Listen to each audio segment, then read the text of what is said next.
Depois de tudo que aconteceu em Mônaco, e olha, aconteceu muita coisa, a Fórmula 1 chega em Barcelona com mais perguntas do que respostas. Tem o escândalo do Adu ainda fresco, tem o recurso da Alpine sobre as penalidades do Gasly em Mônaco, tem a Ferrari chegando com o maior pacote de atualizações do ano, e tem o Antonelli seguindo naquele modo que já está começando a parecer irreal. Então, antes de entrar nas previsões para a corrida, a gente precisa falar sobre tudo o que está acontecendo nos bastidores, porque Barcelona vai ser muito mais do que uma corrida. Vai ser um termômetro real de como esse campeonato vai se desenrolar nos próximos meses.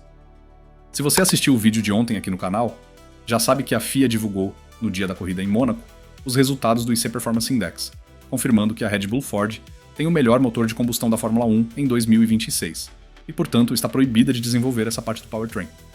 Enquanto isso, a Mercedes, que venceu todas as corridas da temporada, recebe permissão de desenvolvimento.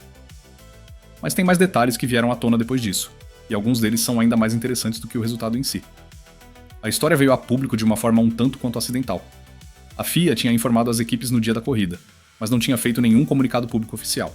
O que aconteceu foi uma combinação do Sky Sports F1 dando a notícia, junto com o próprio Lewis Hamilton falando sobre o assunto na zona mista depois da corrida, aparentemente acreditando que a informação já era de conhecimento público. Pelo que tudo indica, ainda não era, pelo menos não oficialmente. E tem um detalhe que tornou tudo ainda mais confuso. As equipes sabem o resultado geral, quem é o benchmark, quem recebe quantos tokens de desenvolvimento, mas não sabem exatamente por quanto cada uma está atrás. E isso importa muito mais do que parece, porque o sistema paga numa escala progressiva. Estar 4% atrás do benchmark é completamente diferente de estar 7,9% atrás, tanto em termos de janela de desenvolvimento, quanto em termos de verba recebida. A diferença pode ser de 4,65 milhões de dólares, num bracket contra 6,35 milhões no seguinte. A Ferrari, por exemplo, tem zero ideia de onde exatamente ela se encaixa dentro da banda em que foi classificada. E isso é uma informação que muda completamente o planejamento estratégico da equipe para o restante do ano. A Red Bull, por sua vez, está contestando o resultado, argumentando que a metodologia da FIA avalia uma janela operacional muito estreita do motor, o que, na visão deles, distorce o desempenho real da unidade de potência. Max chegou a chamar a nota de provisória, em público, mas na prática, o resultado já está estabelecido. A Red Bull não vai tocar no motor de combustão, independente de qualquer contestação. E aqui está o paradoxo mais cruel de toda essa história. O melhor motor de combustão da Fórmula 1 morreu na largada de Mônaco, colocando o Verstappen fora da corrida na primeira volta. O próprio motor que a FIA coroou como benchmark falhou de forma espetacular, exatamente quando mais importava. Se existe um asterisco gigante sobre esse título de melhor motor, ele tem o nome de confiabilidade. Outra polêmica que chega em Barcelona sem resolução é o recurso da Alpine sobre as penalidades do Gasly em Mônaco.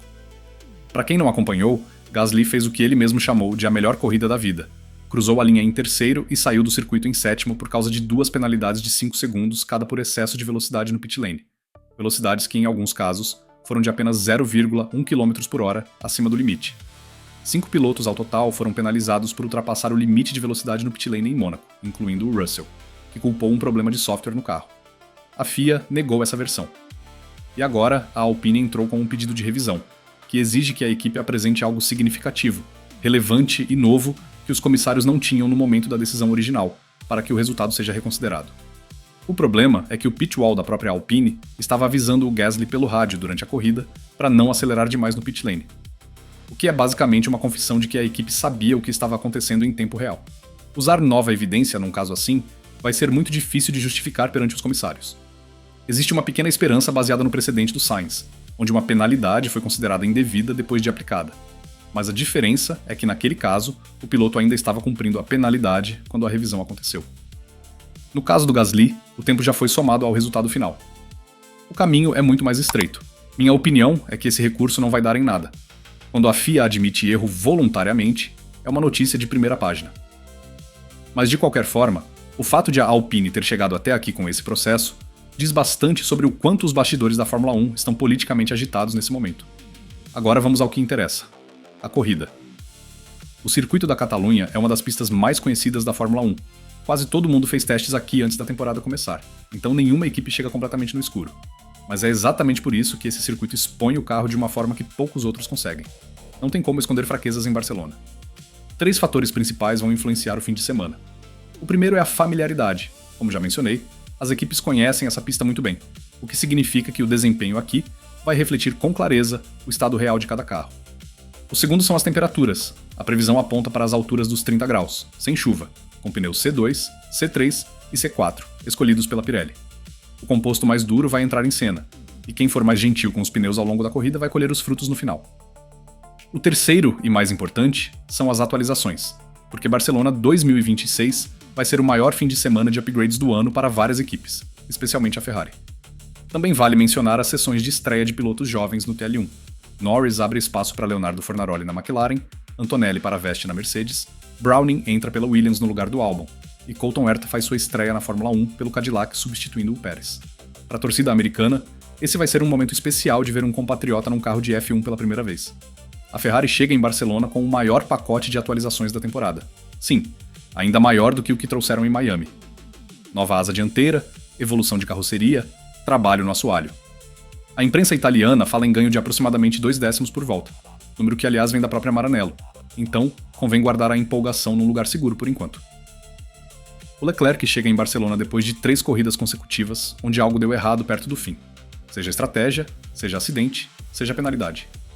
Em Mônaco, além da batida, surgiram informações de que 3 dos 4 freios do carro dele não estavam funcionando corretamente na relargada, com os traseiros completamente frios. Uma nova especificação de freios está chegando para ele em Barcelona, a mesma que o Hamilton já usa desde Miami, segundo informações não confirmadas pela Ferrari. Se o pacote funcionar e os freios derem ao Leclerc a confiança que ele perdeu nas últimas rodadas, ele pode brigar por pódio. Mas se repetir o que aconteceu em Miami, onde as expectativas eram altíssimas e a corrida foi abaixo do esperado, aí vai ser uma 7ª ou 8ª posição. Não tem meio termo nessa Ferrari agora, ou o carro entrega ou não entrega. O Hamilton, por outro lado, está num momento completamente diferente dentro da equipe. Terceiro colocado no campeonato, 3 pódios em 6 corridas, numa pista onde tem quase 20 anos de experiência acumulada. Com as temperaturas altas de Barcelona e a gestão de pneus sendo um fator decisivo, as características do piloto britânico se encaixam muito bem nesse cenário. Dificilmente vai brigar pela vitória com a Mercedes, mas um segundo ou terceiro lugar está muito ao alcance. A Red Bull não chega em Barcelona com um grande pacote de atualizações. Pierre Vache confirmou que serão apenas alguns pequenos desenvolvimentos pontuais, com mais itens chegando nas próximas etapas. Considerando que a Mercedes trouxe pacote no Canadá e a Ferrari vai chegar com o maior upgrade do ano, a situação competitiva da Red Bull em Barcelona não é das mais animadoras. O carro ainda está acima do peso ideal, cerca de 6 a 7 quilos a mais do que o benchmark da categoria. E as fraquezas de chassi que o Hadjar descreveu tão claramente no Japão não são resolvidas de um fim de semana para o outro. Barcelona pune carros que são difíceis de pilotar, especialmente nas curvas de alta velocidade, onde o RB22 tem mais dificuldade de trabalhar o sistema híbrido em conjunto com o aeroativo. O Verstappen chega com motor novo, depois da morte espetacular do propulsor original em Mônaco. O mesmo motor que sobreviveu desde a Austrália, o que na era de componentes limitados já é quase uma conquista em si. Com componente fresco, ele vai estar num estado mais confiável. Mas ritmo de corrida é outra conversa, e uma posição por volta do 6º lugar parece ser o teto realista para ele neste fim de semana, a menos que algo dramático aconteça lá na frente. O Hadjar, por sua vez, está crescendo dentro da equipe de uma forma que começa a chamar atenção.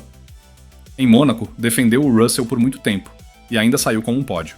Não é resultado de sorte, é de leitura de corrida e consistência. Ele pode ser uma surpresa positiva em Barcelona também. A situação da McLaren em Barcelona é delicada por alguns motivos. O Norris está no 3º motor do ano, e perde o TL1 com a obrigação de ceder o carro a um jovem piloto. Qualquer problema de confiabilidade nos treinos pode se transformar em grid drop rapidamente. Ele e a equipe vão precisar fazer escolhas conservadoras em alguns momentos do fim de semana, o que num circuito como Barcelona, onde as posições do grid importam muito, pode ser um fator limitante. O Piastri está numa situação mais confortável do ponto de vista de confiabilidade. O carro dele tem se comportado melhor ao longo da temporada, e ele vai ter o TL1 completo para trabalhar a configuração. Barcelona é um circuito onde ele foi absolutamente dominante em 2025, fazendo pole com 2 décimos de vantagem e liderando uma dobradinha da McLaren. A memória muscular e o entendimento de como extrair o máximo do carro nessa pista estão lá. Se o MCL40 estiver próximo do nível que a equipe espera com as últimas evoluções, ele pode surpreender. Mas tem um elemento extra que vale mencionar. O empresário do Piastri, Mark Webber, foi a público essa semana criticando a confiabilidade da McLaren de forma bastante direta. Isso pode ser simplesmente frustração legítima de um manager preocupado com o cliente, mas também pode ser posicionamento estratégico. Declarações assim, nesse momento do ano, raramente são completamente neutras. George Russell chega em Barcelona numa posição que não esperava estar quando a temporada começou, atrás do companheiro de equipe no campeonato, com um carro que tem dado problemas eletrônicos constantes, depois de uma corrida em Mônaco que foi, com toda a franqueza, Um desastre do começo ao fim. Mas seria muito simplista descartá-lo. Russell não perdeu a velocidade pura. O que ele perdeu foi confiança, e o carro não tem ajudado a reconquistar esse sentimento. Barcelona é exatamente o tipo de pista que favorece seu estilo. Alto grip, frenagens pesadas, carro conectado ao asfalto. As condições que ele mesmo descreveu como onde ele se sente melhor. O detalhe que torna esse fim de semana ainda mais carregado de significado é que o próprio Russell confirmou que seu contrato com a Mercedes tem cláusulas condicionais de desempenho. Cada corrida agora é, de certa forma, uma vitrine. E num carro que ainda é o mais rápido do grid quando funciona bem, largar na segunda fila e cruzar a linha em terceiro, ou melhor, é o mínimo que se espera dele em Barcelona. Se ele conseguir uma vitória, melhor ainda. Mas o pódio sólido já seria um passo de reconstrução importante depois do que viveu em Mônaco. Chegamos no favorito, e eu sei que isso pode parecer chato de tão previsível. Mas dominância não tem hora para ser emocionante, e o Antonelli está dominando de uma forma que exige reconhecimento honesto. O que mais me intriga nesse fim de semana é a questão das largadas. Nas últimas 2 corridas, elas foram consideravelmente mais limpas do que nas primeiras etapas. A Mercedes e o Antonelli trabalharam bastante nisso no simulador, e também na embreagem do volante, que foi adaptada especificamente ao estilo de acionamento dele ao longo da temporada. E Barcelona tem uma das retas mais longas do calendário antes da primeira curva, o que vai ser um teste real de se esse problema foi resolvido de verdade ou apenas disfarçado pelas características de outros circuitos. Se ele larga bem em Barcelona, com Hamilton e Russell potencialmente ao lado na primeira fila, e ainda assim mantém a posição e controla a corrida, aí fica muito difícil argumentar que existe algum ponto fraco real no seu fim de semana. Mônaco deveria ter sido o circuito que quebrava a sequência, com o motor nerfado pela regulamentação do DRS. Não quebrou. Ele venceu com tanta margem que teria dobrado o pelotão inteiro se não tivesse safety car. 66 pontos de vantagem no campeonato, em apenas 6 corridas. No circuito que toda a equipe conhece melhor, com o carro mais rápido do grid com deployment completo de volta, depois de um Mônaco que lhe ensinou ainda mais sobre como gerir uma corrida lenta e técnica. Não existe argumento razoável para não colocá-lo como favorito absoluto aqui. Me fala nos comentários o que vocês acham. A Ferrari finalmente entrega em Barcelona. O Russell consegue reconquistar a confiança? E o Antonelli? Quando é que alguém vai conseguir parar esse menino? Valeu, e até o próximo vídeo aqui no Papo de Fórmula 1.